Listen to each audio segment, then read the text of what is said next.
Sean. She said the hot tub guy. You're watching NorCal tonight.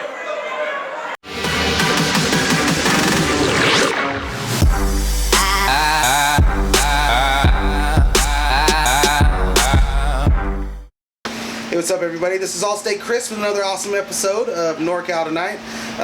Beyond privileged and humbled and man, so excited. I'm here with El Chupacabra. Thank you for having me. Taylor, this is great. Always a good time, guys. Good stuff. So we're just going to shoot the shit about wrestling, you know? We're just going to talk a little bit. How long you been in the business? So my debut match was in April of 2003. I started training at Supreme Pro Wrestling of December 2002. Oh, wow, okay. What are we in right now? July? 14 years? 14 years, dude. Wow. Training in 2002, SPW, it only took you about 4 months then. Was that about 5 months to get in the ring? Yeah, but I got pretty lucky. I mean, for one, I started in the backyard. Okay. I started at an unusual backyard area with two other NorCal wrestlers, Dave Dutra and Ryan Caller, a.k.a. Arcade, a.k.a. Pong. Yeah. So we all came from this one place called WFW, and it was based out of All Pro Wrestling. Oh, really? Yes. So we got to thank Nick Aragon, who did camera work and stuff back in the days for APW, and his trade-off, I assume, was, hey, I want to have the ring to do my shows. Yeah, to do my thing. And I'll record it for you. So I did backyard from there. After backyard, I went and started training at Supreme Pro Wrestling because I found out I was going to do All Pro Wrestling, but Supreme Pro Wrestling just felt more of the way that I wanted to go. Oh, okay. So I traveled from the Bay Area to Sacramento 4 days a week. Okay, so you were in the Bay Area. Yeah, I'm originally from the Bay Area. I mean, that's cool. You're in my lovely Reno town right now. The lovely little city of Reno, right? Biggest little city in town. But I was originally from the Bay, and I lived there for about 20 years. And then after traveling back and forth in Sacramento, my wife and her family moved up here, and I had an opportunity where I met Adam Thornstowe at Supreme Pro Wrestling. He asked me, he's like, well, if you ever move to Reno, we got a school here in Reno, and it'd be cool if you'd like to come and join. Wow. So I took him up on their offer and started training, at two different schools at once, with Coastal Pro Wrestling with Brian Berger and Mustafa Saeed as my trainers. Dude, that's cool. And then I had the Big Ugly JD Bishop and El Flaco Loco over there at Supreme Pro Wrestling. Man. So doing two schools, 5-6 days a week. That's the only reason I can say I got pushed to get out from December to April. Yeah. Well, you're putting in work. That's awesome. So I got to thank all my trainers for that. Yeah. When was so your debut was in April? Yes. Do you remember the match? It was, I think it was myself and Professor Poindexter against Super Dave Drexler and ridiculous Mike Rain. Mike Rain. Yeah, that's cool. Dude, Mike Rain, he's my boy. That is awesome. He can see exactly what I'm seeing. So. Yeah. No, he's a great guy. One of my boys. That's awesome, man. That's awesome. And where was that debut match at? Where was that? Supreme Pro Wrestling at the Colonial Theater. Colonial Theater? Yes. They used to get pretty crazy over there, huh? They used to get very crazy there. I remember before I joined, and I was like, should I go to APW or should I go to drive to Sacramento? Yeah. I went there and I saw, I believe it was the Big Ugly JD Bishop against, I think it was CJ Curse in a match. Or Dante at the time. I apologize. Yeah. You're always Dante. I hate calling you CJ, just so you know that. But I saw them going against each other, and I was like, this is where I want to be. And it was something that had just a great feeling, and I wanted to be there. At that point, it was a different feeling than everything else that was going on, right? It was basically that feeling of the early days, I guess, of like the Outlaws kind of way. Like, oh, this is something different of where everyone else is going. And I mean, granted, everyone wanted to be, the Attitude Era of WWE, and I felt like APW was doing more traditional at the time, but SPW was doing traditional, but then also had a different side of it as well. So they had two sides of the coin instead of just one. Did you get hardcore? I did a little. I mean, my original trainer is the Big Ugly Bishop. I've done barbed wire, thumbtacks, light bulbs, cage matches and stuff like that. I've just done a bunch of crazy out there kind of stuff, and Big Ugly put me through a lot. Were you? I've heard stories about the Chupacabra character. Is that something you portrayed from the very beginning of your career? No, or did you transition into so the original Chupacabra was my trainer, the Big Ugly JD Bishop. Yep. He got it from his trainer from NorCal, and basically he wanted to do Chupacabra and the Big Ugly, but he was getting tired of doing both. Yeah. When I came, it was the portrayal of, maybe we can give a character to him. And I think it was at practice one day when El Flaco Loco looks over and goes, yeah, that guy looks like your son over there, ugly. He goes, So I made a mask. My wife actually made the mask. We bought a plain black mask, and we added everything exactly to make it look like El Chupacabra. Yeah. And myself, instead of being black, green, silver, I was purple, silver, and black. And I was El Hijo de Chupacabra. Yeah. So from there, we ran with it as a tag team. We were Los Chupacabras for a while. But what happened after is we did a hair versus mask match, and we lost. Los Chupacabras lost. Oh. So bigger Chupacabra got demasked, and it was shown to be Big Ugly.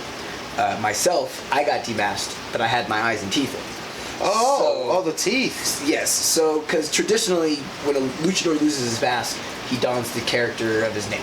Yes. So yes. I wanted to try to do something different, and I got the approval of my trainer. So that was your idea?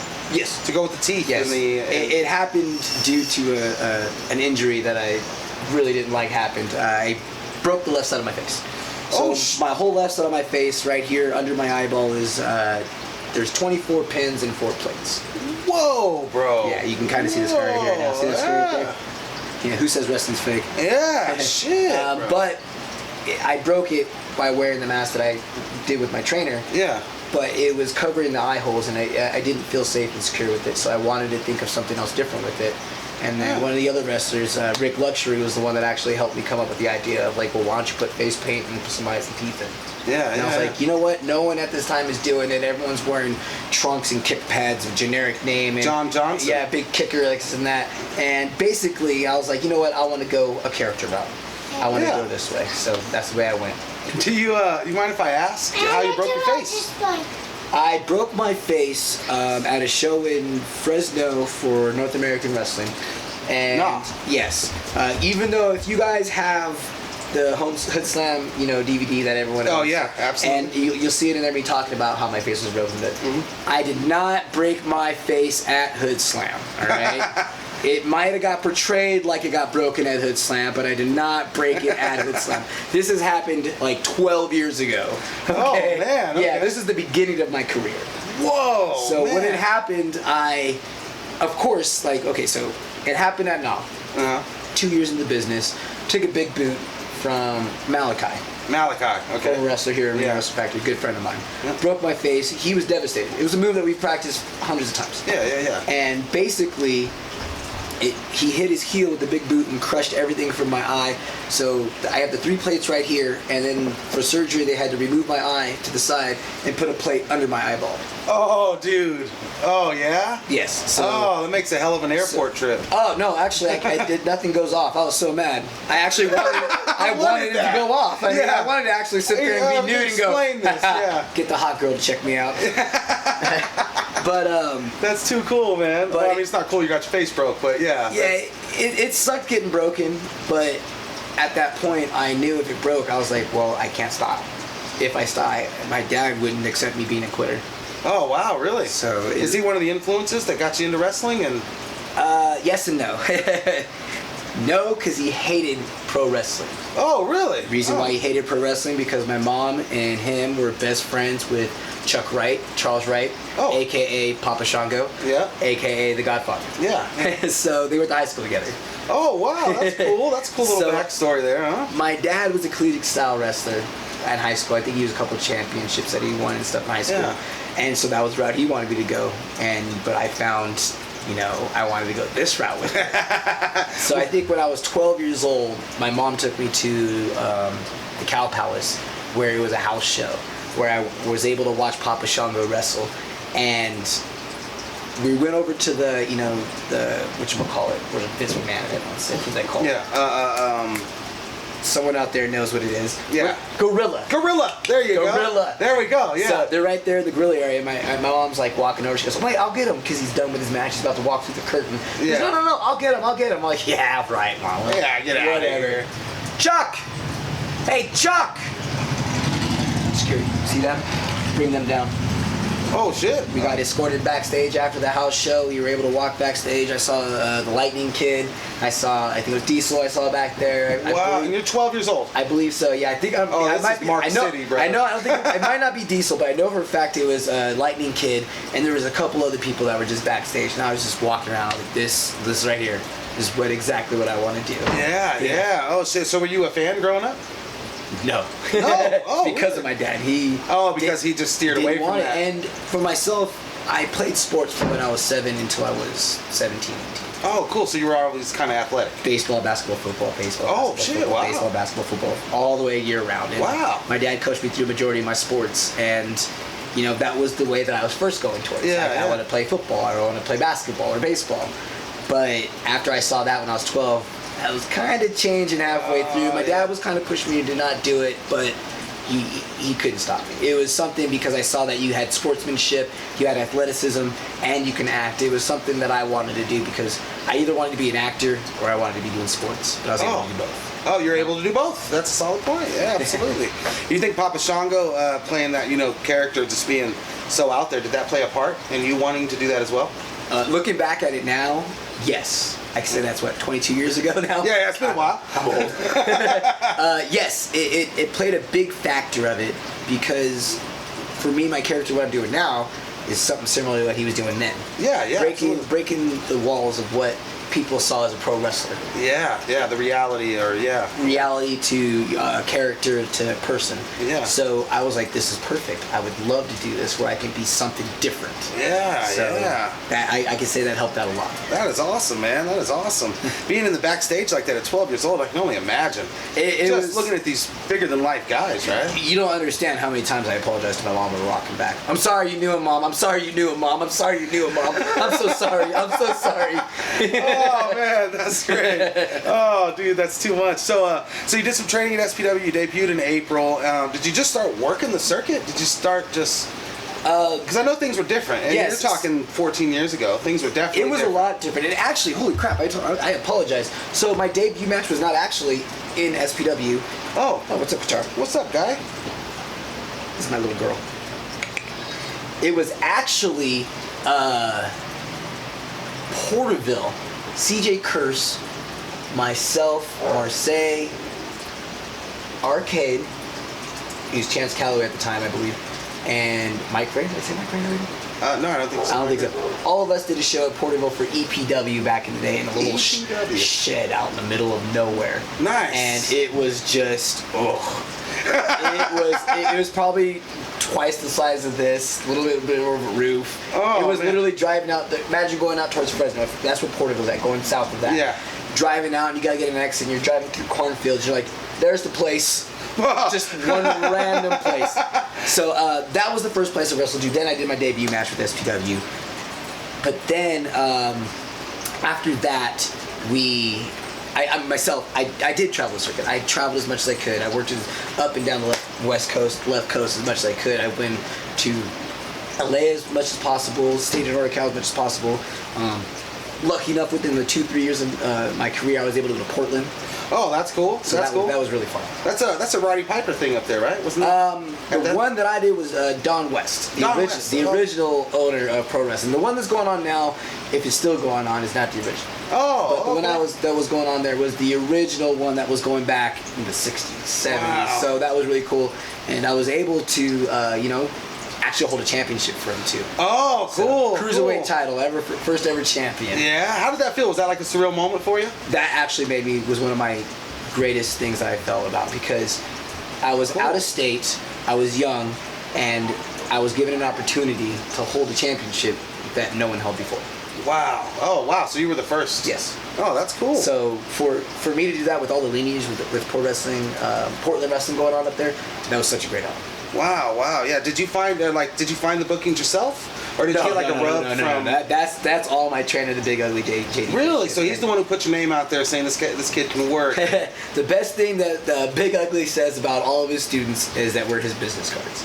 Oh yeah, I've heard him say that. So he's like, oh, you wanna see how my students work? Well, I'll just bring Virgil, Hayashi, and Chupacabra. So we'll show you how we work. Oh man. So then they go, oh, you think they're gonna hang with us? And we're like, don't worry, they'll hang. They'll hang. Are you three like part of the original? I know Because they were around for like, what are they? 16 years now. I think it's been around for a while, and I know.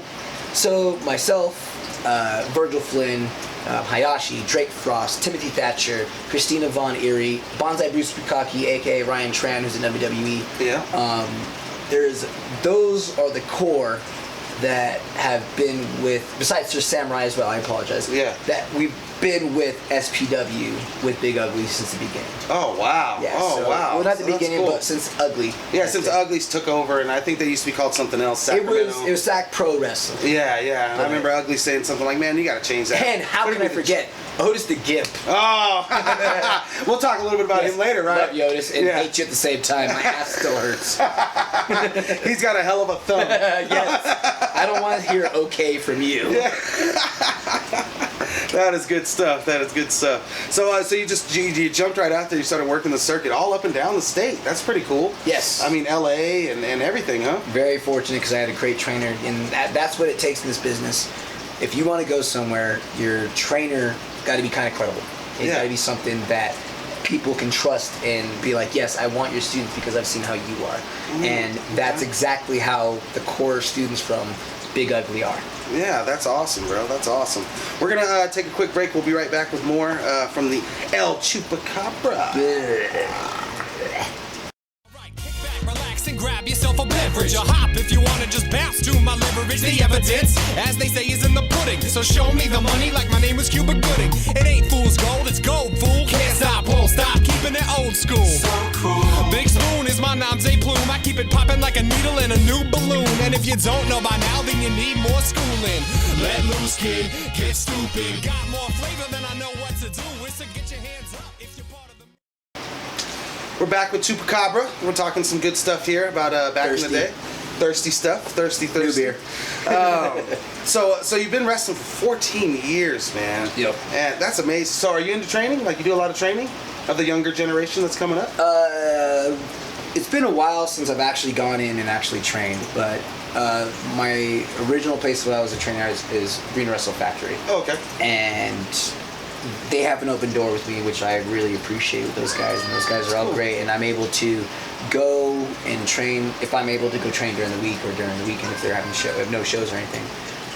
But other than that, most of the guys I'll take with me on the road for RWF, that's cool. I'll train them on the road. I'll be like, hey, let's talk about this last match, or let's talk about this, and I'll just psychological kind of train. Other than that, not really. I wish I could though. If I had to stop wrestling right now, I would probably follow in Big Ugly's steps and be a trainer. Really? If I had the money, I would open my own school. I would do exactly like Lance Storm and have it, catered off to where 6 months you're with me, and I'm going to train you to be a pro wrestler every day. Yeah. If I could do that, I would, in a heartbeat. That is awesome. I love teaching in general. Yeah. Especially something like wrestling, right? Something you have a passion for. See, I love wrestling with all my heart, and I've, like I said, I told you earlier, I did sports. Yeah. And so I've also coached Pop Warner football from the age of 14 to 20. Oh wow, that's cool, bro. Yeah. So I mean, I've coached little kids, I've coached adults, I've helped out the disabled, I've helped with the elderly. I love just being able to. Do for others. Yeah, do for others. I can't say knowledge because I don't got knowledge compared to other people. Other people have experienced a lot more things that I've had, but I just like to give what I've experienced. Yeah, that's fucking awesome, man. You only live one life. Do a lot of younger students come up to you and ask for like critiques, and does that happen? A lot of them do, and that right there makes me feel good. Yeah. Because that, for my opinion, to be, asked for, to matter, it feels good knowing that they come up, hey, did you watch my match? And if I say no, I feel bad, and I'm like, no, ask me to watch your match next time. I'll watch your match, and I'll critique it. And that right there makes me feel good. That they want my opinion. They want to hear how it is from my point of view. Yeah. And I really like. I can't tell you how much I truly appreciate it. That's a sense of recognition, right? It is because in Northern California, I still feel like I'm a nobody.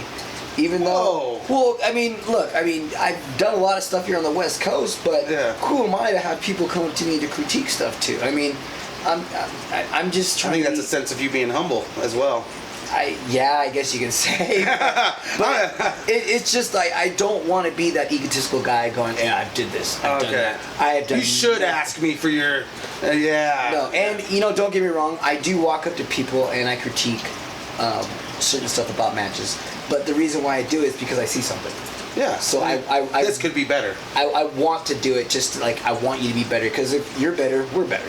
Exactly right. When we have our match or when we have our angle, it's going to be a better angle by helping each other. Exactly. And you learn from them as well, right? Exactly. By me going and teaching the younger kids and having them do things that, out of their comfort box, and it's out of me getting out of my comfort box, it makes us both better.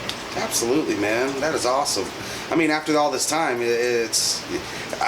I'm over here like, how could you be so humble? I'm a huge fan. I'm a huge fan, and it goes way beyond just the skill itself of wrestling. You're the gimmick, the character, everything. It's like, you can work an adult crowd, you can work a children's crowd, because there are different crowds out there. Right, I mean... And I give you a lot of credit for that, being able to adjust with what you're working with, Well, with Chupacabra, it's pretty simple. I mean, other people are like, how is it simple? I mean, if I'm an adult crowd, I can do a lot more things. I can physically do a lot more things, verbally do a lot more things. Yeah. But while it comes to a PG-ish kind of crowd, I got to tone it down, and I'm like, okay, what do I have to do? I know what I'll do. I'll act like my dog. That's a good move. I've seen you implement children into matches. Like, you'll walk up and have a child double stomp somebody, right? Yeah, I love doing that. I'll pick up a kid, and I see the opponent on the ground, and they're looking at me puzzled, just like, what am I doing with this kid? Yeah. And I'm just like, you're gonna get hit with this kid over and over and over. And I'm like, awesome. Thank you, kid. And kids, they don't always take to you, right? No, well, they don't, because it's the appearance that I have, which I totally understand. But when I see that, it's kind of thing I see. So the last time I think I did it was in the Bay Area, recent first show for East Bay Pro Wrestling. Oh yeah, I was there for that. Yeah, that was good stuff. You and Kenny K. Yes, it was a good match. Mm-hmm. So basically, I was looking at this kid the whole time. She was scared of me the whole time. I had to reassure her, like, don't worry, I don't eat little kids. I eat these a-holes over here. Yeah. So she was happy at this and that. And once we spilled out of the ring and started fighting in front of her, I was like, I need your help. She looked at me and went, I will help you. Those are moments, man. So for that, I know I made that kid's moment being a part of the show. That's cool. Something that kid can hold on to. And it was something so small and trivial for me to do as a wrestler, but for that kid, it just opened up the world for him. So. And that's something I wanted to touch on a little bit, is I've always felt like your character would mesh well with WWE, just because of the kid factor, and being the monster. God, look at Finn Balor, bro.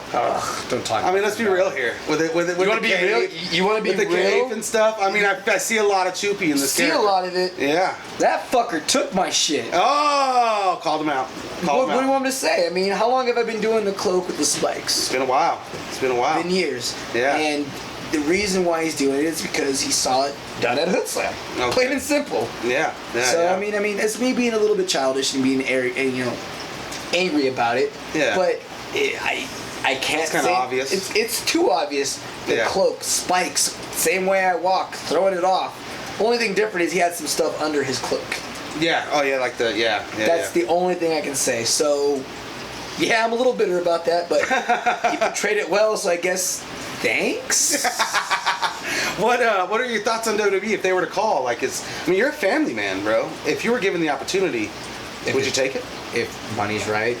Money. Do you want me to go down to the training facility and do the whole thing from the bottom and going up? No. You said, I'm a family man. I can't be on the road and gone for that long. I got 3 kids and a wife, bro.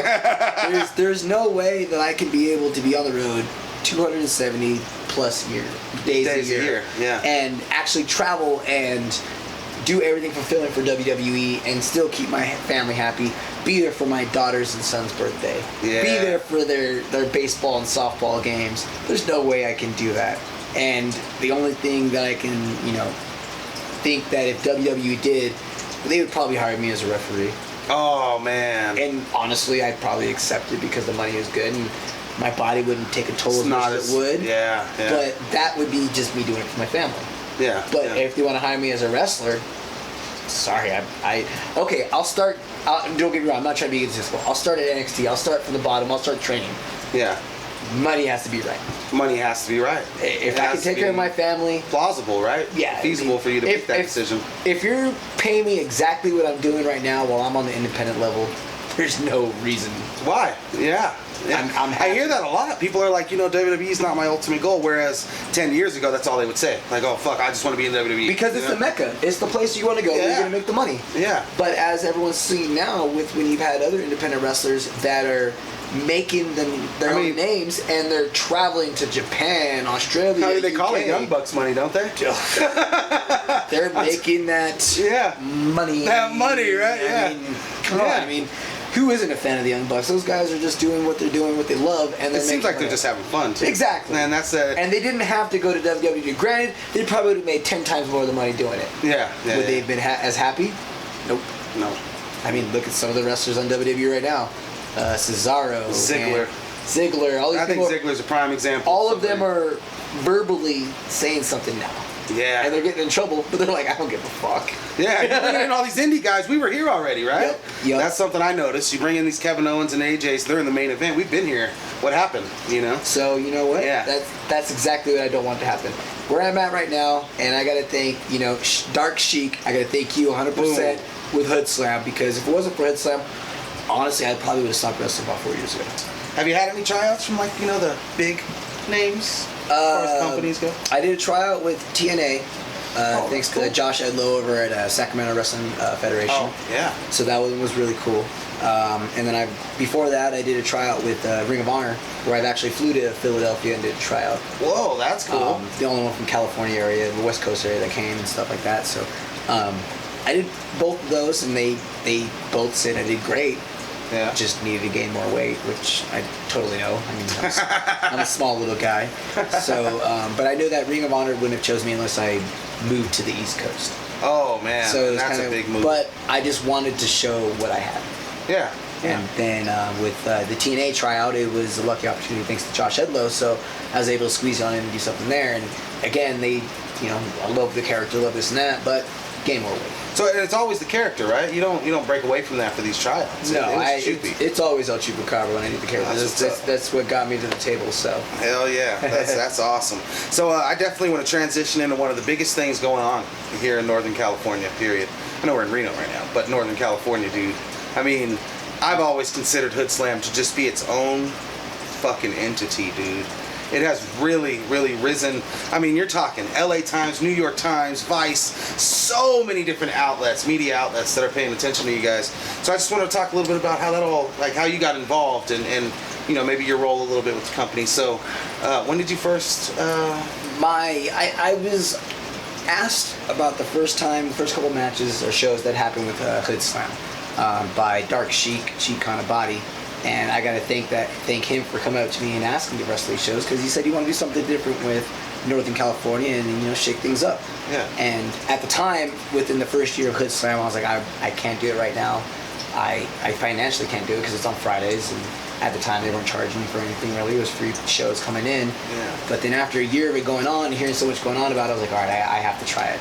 And then the 1 year anniversary after me trying it and doing the show is myself as El Chupacabra coming out with Cassie Summers walking me on the leash against. Oh wow! So that dates back then. Oh yeah, it was way back cool. in the day. I went against Zombie Vinny Butabi.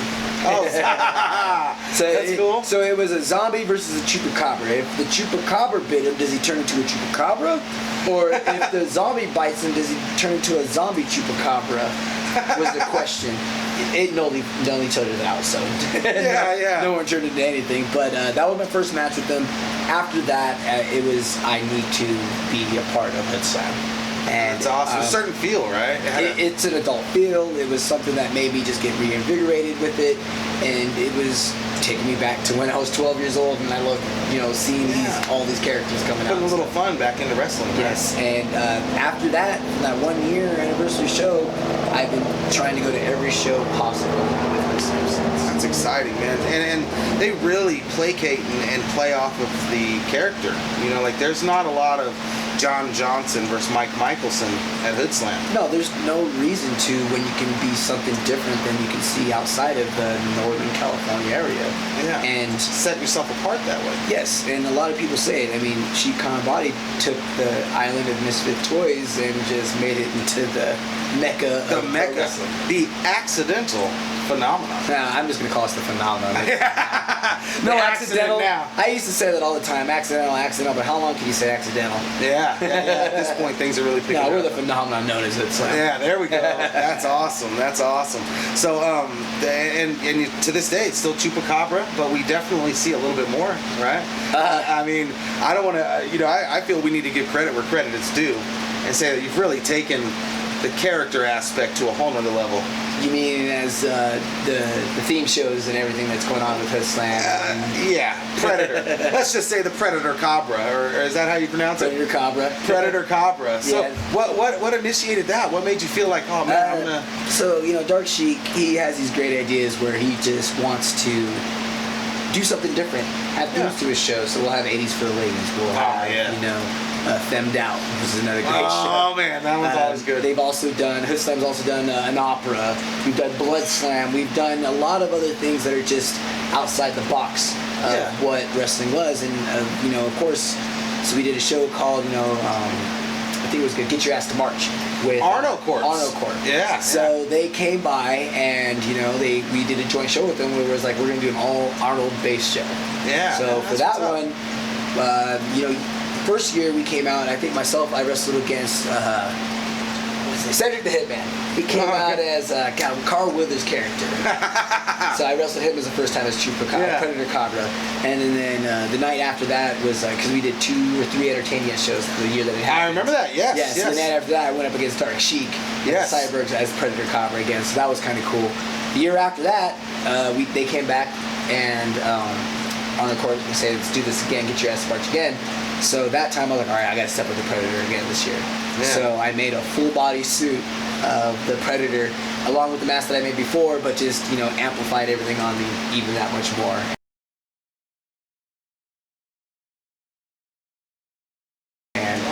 And Sheik gives us the freedom to make these characters the best they can be. He gives us a little guidance, hey, this is what I'd like you to do. But I feel very humble that he allows me to. I could be more open with it because he just.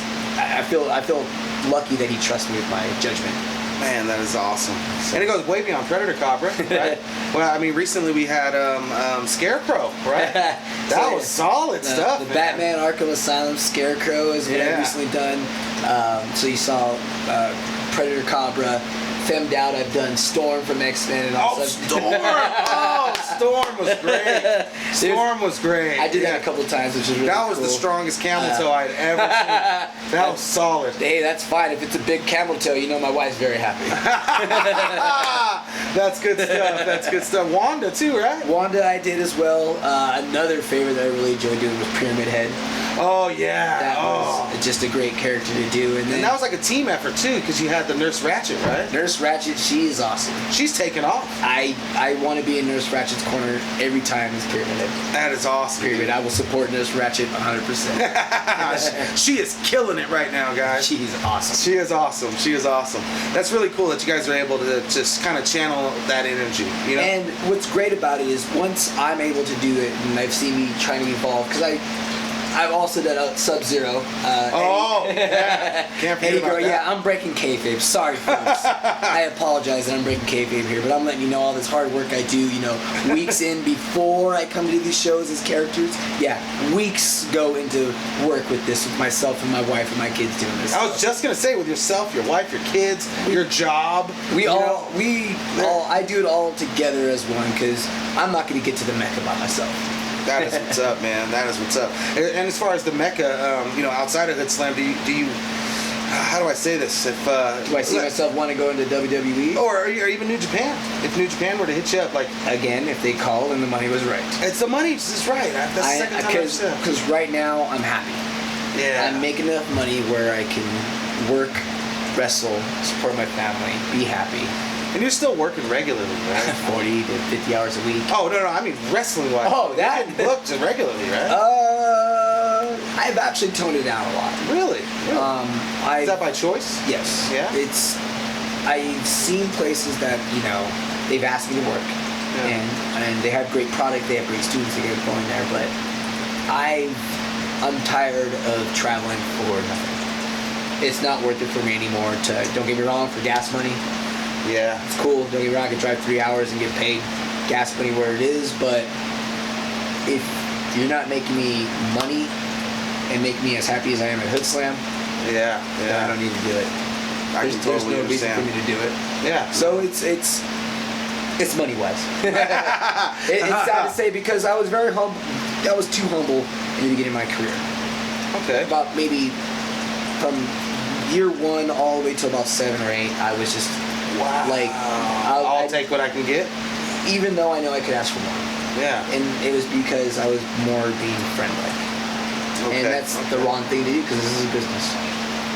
I've actually heard somebody use the phrase servitude towards the business. It's like, is the business serving me or am I serving the business? I'm serving the business up and they're fucking throwing me out the back at the scraps after. Yeah. That's basically how it is. And with the way things with Hoodslam's going, there's no reason to go out anywhere else unless you're gonna pay me as much as I should get paid and be happy as what I'm doing with Hoodslam. My first Fridays of the month is already prioritized for the next 20 years. I'll be there, right? I mean, I love it so much. Like I said, it's tatted on me. Fuck the fans. Yeah. Oh, that's what's up, man. It's got the Doctrosity. fangs and everything. Dr. Trosty. Yeah. I've actually heard Dr. Trostity's done a lot of work on a lot of pro wrestlers in Northern California. Majority. I'd That's say cool. about 80% of it. Yeah? So, That is cool. That is cool. but I'll try to do the loop, and if I can, I'll do it. Yeah. But majority of the time, I would just try to spend time with my family because I would travel Fridays, Saturdays, and Sundays. I would go and be out, going to Vegas and back, being gone for 2 days for my family, but not getting paid nothing and no exposure. But it's like, why would I want to do this? Yeah. Where's the end game for me, right? Where's the payoff on my end? And granted, I mean, they had TV or whatever, they had YouTube, this and that for wherever I had to go to, but that still didn't mean guaranteed exposure or didn't mean money, this and that. Yeah. So yeah, that makes sense, man. Yeah. At the end of the day, you're a family man. Yeah. Right? Yeah, that makes a lot of sense. So, where are we headed, man? Do you have any immediate goals or future goals as far as your wrestling career is concerned? Or are you just, because it sounds like you're just comfortable where you are, man. to make Hoodslam better than anything else here in the United States. That is beautiful. What I have no other goal. How do you feel about all the media attention? Like when LA Times is coming by, New York Times is coming by. I didn't know. Oh, really? Really? All these things that came up, I mean, the only one I really knew about was Al Jazeera. Oh, yeah. And talking about us. Yeah. And who else would I say? Slam Fan, when they did the documentary about us and stuff like that. Yeah, So that was cool. Those are the only two that I really knew about, but like the New York Times and everything else that came out, it was like, oh, cool. Check it out. Look, Maxim's talking about us. Yeah, oh, Maxim, that's another one. Those must be like surreal moments for you, man. I mean, It's good to know that the things that we're doing outside of the wrestling world is getting noticed by people and sites that are not a part of the wrestling world.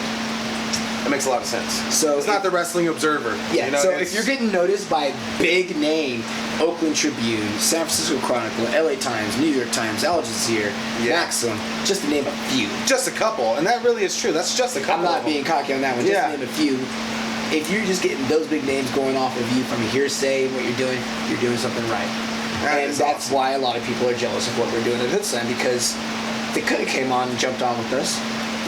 We've asked a lot of people to join us to do what we're doing, but they thought it was stupid. I was going to say, what do you think their reason is for that? What do you think their reason is for... Majority of the people think it was stupid what we did from the beginning, and we're making a disgrace of pro wrestling, period. Wow. So what we did was go, okay, we don't need you, we're gonna do it on our own. And now most of them are mad because they didn't jump on it, so they gotta find another way to dig at it. Okay. So it's like, okay, you gotta find another way to dig at it, but we're still gonna do it. That's not gonna stop this 1,000. So, that's not gonna stop it. Yeah, if you're gonna stop the people coming in from the Oakland Metro, then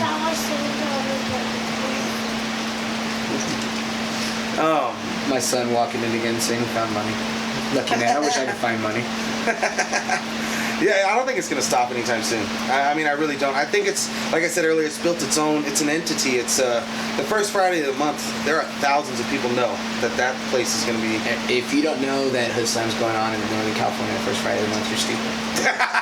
Even outside of wrestling fans. You know, I always try to go to Hoodslam with a van full. I have a van or a truck. So I always show up like 6, 7 deep, and I always try to bring a newbie who doesn't even like wrestling. Because I'm like, dude, it's more than that. It's way more than that. Dude, we got a live band. We often have burlesque. We have fire swallowers, sword swallowers. We have a hula hoop girl. Yeah, the hula hoop girl. She was great as well. We have, like I said, burlesque out the ass of what we do up there. But just everything that we do is something outside the norm of what pro wrestling does. And now if you see outside, of Hoodslam, other promotions, they're starting to partake of what we're doing. Yeah, starting to implement a couple things there, huh? Live commentary. Yeah. The best man in the business, Broseph Joe Brody, aka AJ Curse, is the only one that I can think that can do that best. I did an interview with this guy, and he told me that he improvs most of that. I mean, he has bullet points, but most of it's just off the top of his head. Yeah. Yeah. Dude, that's impressive. Yeah. That takes effort. Because he's been around with us for so long, and he trusts us, and we trust him. Yeah. Another thing you guys do over there is storylines.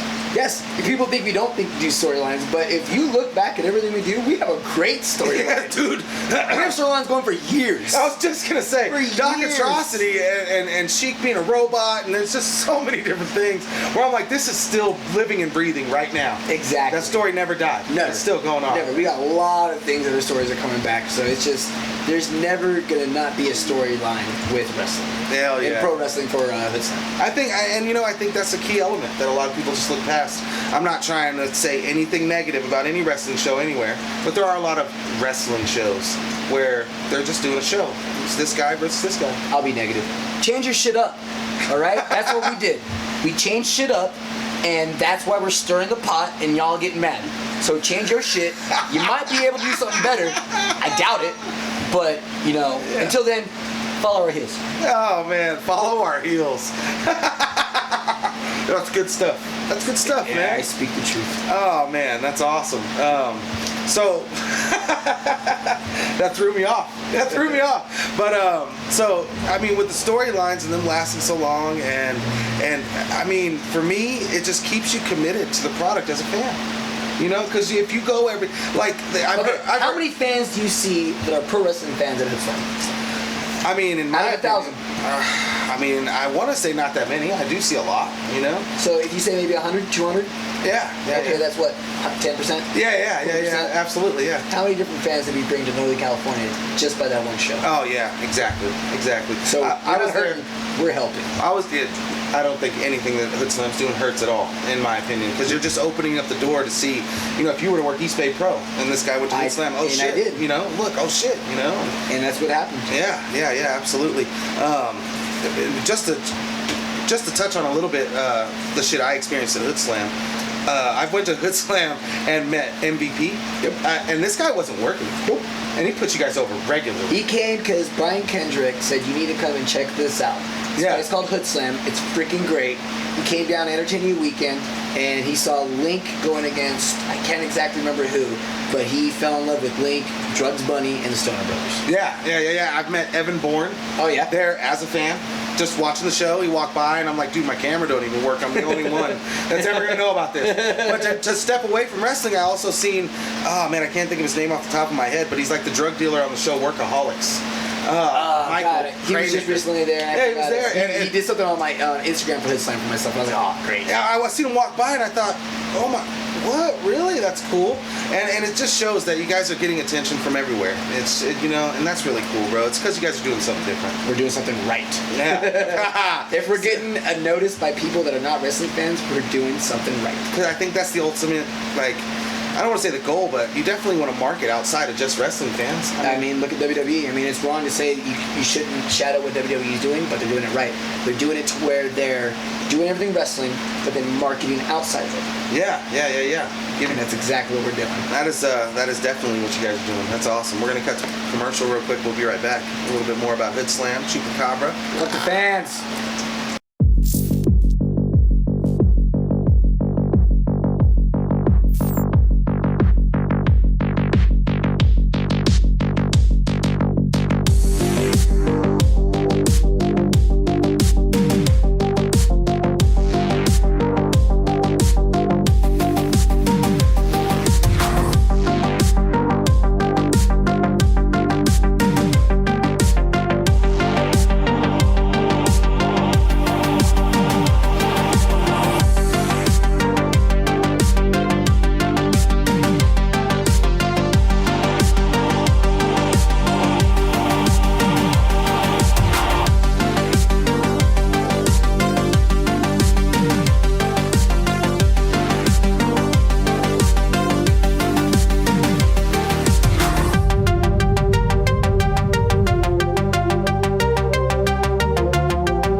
Awesome, man. We're back with NorCal tonight. I didn't want to not mention your in-ring career, so there's just a couple questions I always like to ask.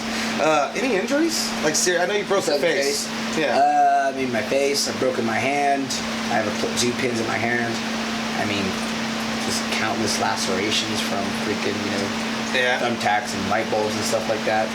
I mean, my knees, but I mean, I think my knees have always been hurting since I was a kid. Because I mean, I played you were sports. Yeah. So I mean, I played, and when I played baseball, I was catcher. And I played basketball, I was point guard. Oh, so dude, and then when I played football, I was corner, strong safety, and receiver. So it was something always on my knees. Yeah. So I mean, I that's probably just the beginning of it. Hey, did you work through any of these injuries? Like when you broke your hand? So when I broke my hand, that was the actual reason why I wasn't able to go to APW. Oh, wow. Yeah. Okay. I broke my hand in the backyard. When I broke my hand, I was supposed to go for a tryout for All Pro Wrestling. Oh, shit. And at the time, it was Gabe Ramirez, who runs Pro Wrestling Revolution now, who actually was the booker or whatever at the time there. And when I came up to the door, and I actually had my name on the list to go to the world famous garage to actually train, I was like, hey, I'm sorry, I came to watch the show, but I want to talk to you guys about training after. I got a cast on my hand, I broke my hand, but it had surgery. I'll be out of it in a week or so. Yeah. And he looked at my hand and was basically just like, he's like, you're a worthless piece of shit. I've seen you do the backyard here. You're gonna amount to nothing in this business. Oh, dude, that's too bad. And he said that to me, and I think it sparked it more inside of me. And what makes me feel good now about it is he booked me after, not knowing that I was that guy. Oh, that's cool. So Yeah. That's a little insight. So thank you. That's good stuff. That's good stuff. So, as far as in-ring competition, and this is always good. So, as a brotherhood, right? Yep. You guys like to have fun. You guys like to laugh. I've heard the phrase rib.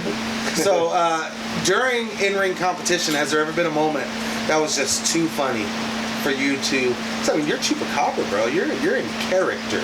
You know, that's a full-fledged commitment. Have you ever broke that character just due to some comedic stuff that was going on in the ring?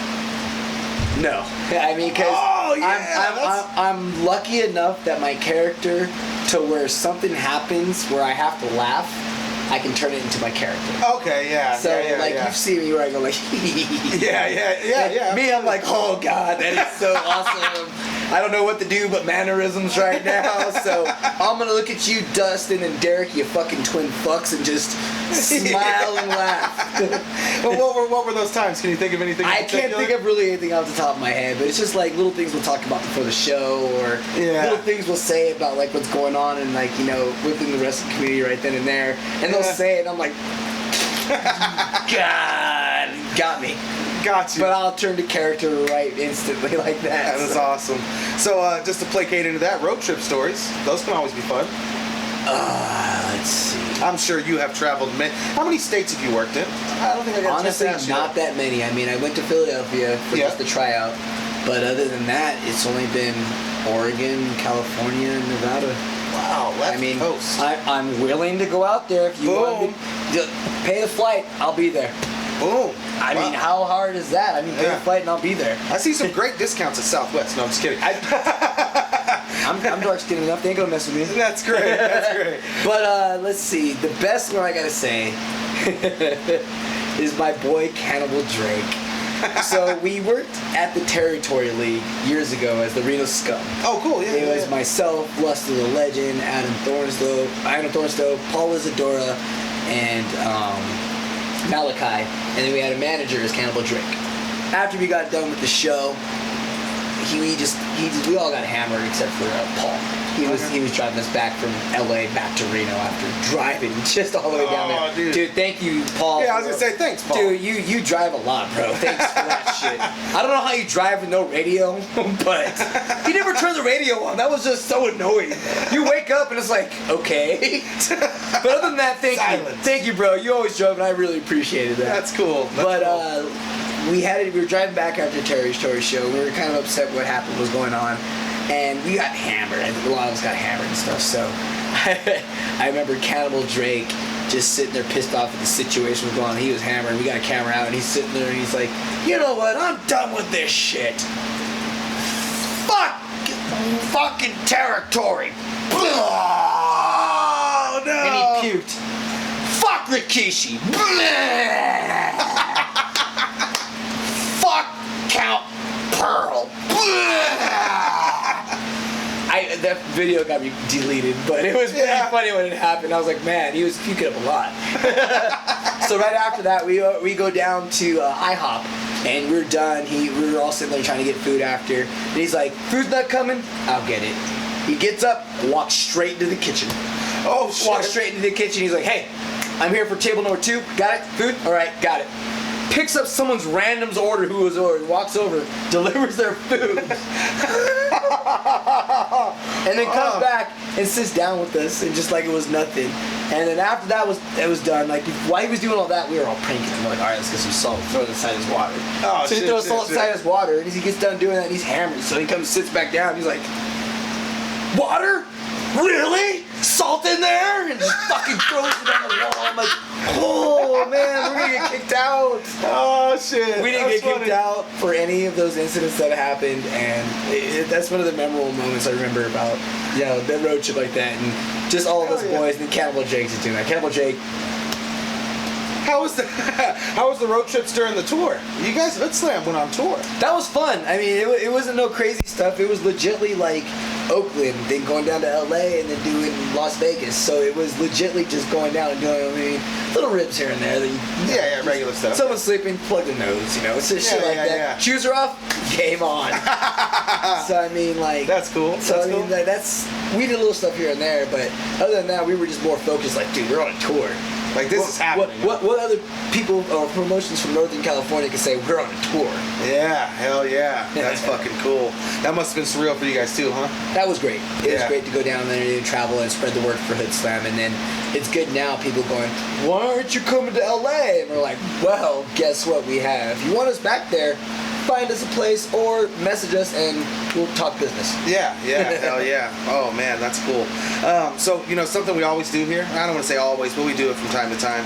I'm going to pull some names out of this bag.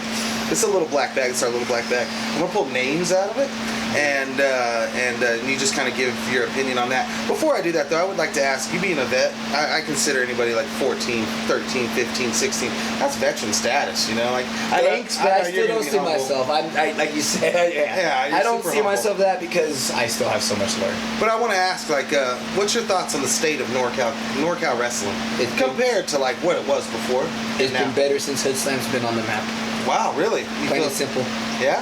Well, like we talked about it earlier, you saw, I told you the ratio, how many people you've seen at Hoodslam that have been at our shows. Yeah, so it's 10 to 20%. So that other 80% has a chance to see the rest of Northern California. You're welcome. Woo, that's what I'm talking about. I mean, that's plain and simple. We've helped put it on the map since we've changed the game, and we've got a lot of eyes on us, and we've helped everyone else around us because of what we're doing. Whether they like it or not, you have to admit it. We've gotten you guys more people here at your shows. That's what I'm talking about. All right, the first name I pulled out of the hat here, Mr. Primetime. Zach Reed, out of PCW. Mr. Zach Reed, great guy, great trainer, great wrestler. If you're anywhere that's in the Marysville, Chico, Redding, anywhere area up there, and you're not training with Zach Reed at PCW, you're a backyarder. Ooh, that's what's up. That's what's up. Bang bang. Bang bang. Plain and simple. So Zach and I, we had when I first met him, Rick Luxury introduced me to him, and was like, "Look, I got this character that's gonna be great for your show, Zach. I want him on the show." Introduced me to him, and he's like, "So what's your name?" I'm like, "My real name's Taylor Craig." He goes, "Got it. Got it. You should be Chupacabra. You should be Taylor Korea." And I went, "I've been doing this character for about 1.5 to 2 years. I think I could do it." And he's like, "Well, if you think you can go out there and get the crowd, then I might consider it." Yeah. Rest of the match, got out there, the crowd cheered my name. I was like, "Was that good enough for you?" He goes, "Yeah, I guess it's all right." I think I yelled at him for a moment. Really, what the fuck do you mean? Like, we got in a little argument for his after, but after that, we made amends and he apologized. He's like, "Look, I was being a dick about it, And I was like, "You know what? I was being an asshole yelling about it. I shouldn't have came off that way as well." He's like, "But the Chupacabra character's good." But ever since then, he pushed me and did a lot of stuff. So, thank you, Zach. You show me what promoters can say and do, and then flip to the other side and actually come open and say what you really wanted to say, and I appreciate that. So thank you, Zach. Shout out, Zach. That's awesome. So the next name I pulled out, Kenny K. Good old Martin. Yeah. Martin. Kayfabe broken. So no, great character, great talent. Shouldn't took so much time off. If he would have taken the time off, he would be where a lot of these other wrestlers are at right now that are below us. Yeah, I did an interview and he mentioned taking time off. Yeah, and you know what? I know everyone's got to take time off. We all have our own reasons. But where you're at right now, travel. Don't stay where you're at. If you stay where you're at, you're not going to venture out. Don't take what I'm doing, because I'm staying where I'm at with Hoodslam, because that's the mecca. I reached there. You want to get where I'm at? Travel, make a name, find me there. That's awesome. All right, so the grand finale here is Bobby Hart. Was a good friend. I really looked up to him as a good friend and stuff like that, but once I started working Pro Wrestling Bushido and a couple of us started working Pro Wrestling Bushido and started working it and making the product a name, so we can get these names in there, he kind of shafted the people that brought Pro Wrestling Bushido to the table. And, as a business standpoint, I can see where you tried to went with it. Was it a good business move? No. It was a horrible business move. If you would have stuck with the talent you had instead of paying outside talent, you would still be around.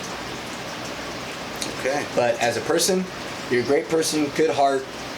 No pun intended. Yeah, I was gonna say it's super pun in it right now. No pun intended. But if things would have went the way that Sheik runs Hoodslam, where he's trusting his paid wrestlers that brought him to the table, he could have been something. He could have been the pro wrestling gorilla of NorCal that he wanted to be. Yeah. But he went the other route and started bringing in names and losing money, and it didn't get him to where he wanted to get. But if he would have stuck with us, by us, it's Cheek, Virgil Flynn, Mike Hayashi, the Twins. He would have done a lot better. All right. Well, that's solid stuff, man. That's solid stuff. Something I've been doing here recently, before we close the show, I definitely want to plug stuff. But I like to just give you, a couple seconds to just say whatever, is there something that you want to say that you haven't been able to say? I'm serious. Hoodslam, Hoodslam, Hoodslam, Hoodslam, Hoodslam. If you haven't heard of fucking Hoodslam, what the fuck is wrong with you? I mean, it's going from the New York Times to the LA Times. That's coast to coast. Al Jazeera, that's fucking world round. If you're not on Hoodslam right now, you're just fucking on the fucking back burner wishing you could have done what we did. If you're not doing what we're doing or you're imitating what we're doing, you're just fucking copycats. You want to be the best, come to the best. It's called the Left Coast, Oakland, California, Hoodslam.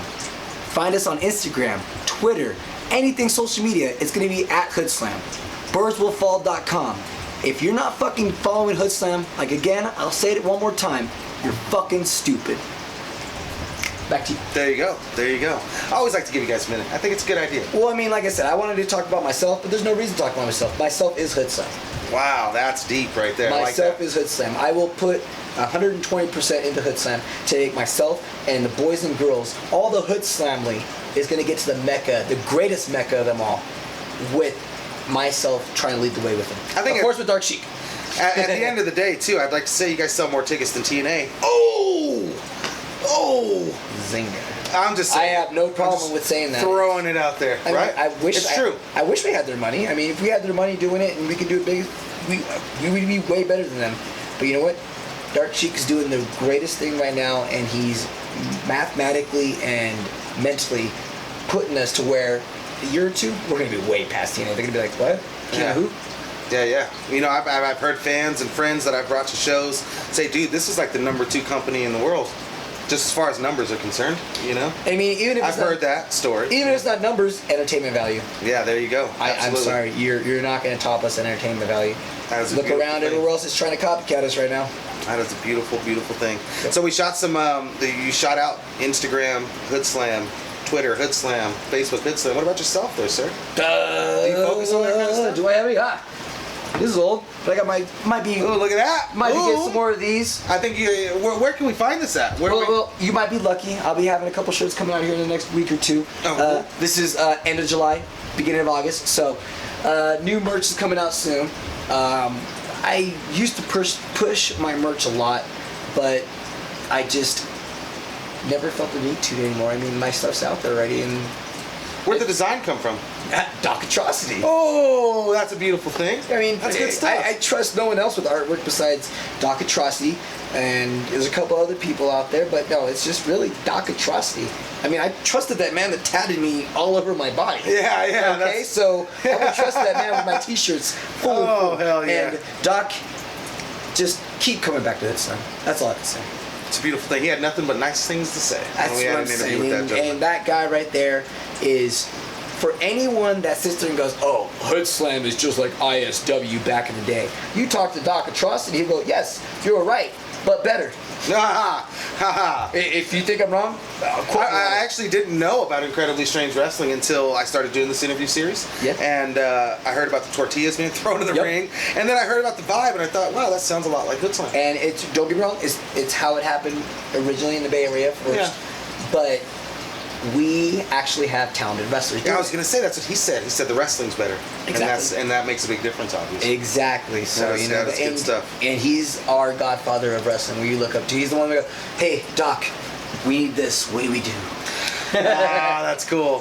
Cool. Myself, that's how I look at Doc, because he's the man that you can go up to and ask any question for, and he's like, let me think about this logically. Yeah, hell yeah. But yourself, social media. You're on. You can find me on Instagram, Twitter at Chupy, CHUPY twice. So nice, gotta say it twice. That's awesome. Choopy. And then just find me on social media for Facebook, the Mexican Werewolf El Chupacabra, and then just like I said, you want to find me, it's Hoodslam. That's what's up, man. So it's been a pleasure, dude. Hey, no, thank you very much for coming up. I appreciate you coming up and chatting yeah, and stuff hell like yeah, that, man, so. hell yeah. I like that we left a little room. You know, I mean, you being a vet, there's plenty more we can talk about. I got so much more. We'll definitely do this again, right? That's good. And then big shout out to Steven McCricker too. This guy's little brother. He does a lot of stuff for Northern California for the the flyers and stuff like that. He's done a lot of work with myself with Hoodslam, and I gotta say thank you very much for what you've done for us. There's never been a day that I've never said thank you, and I've never been thankful for what you've done for me. So. That's awesome, bro. He didn't call me Steven. Nope. No, I'm just kidding. I know the difference. I know the difference. That's cool. That shows right there. No, but this is NorCal Tonight. I'm Allstate Chris El Chupacabra. Want to blad out for him? You get a double blood from the El Chupacabra. You guys have a good night.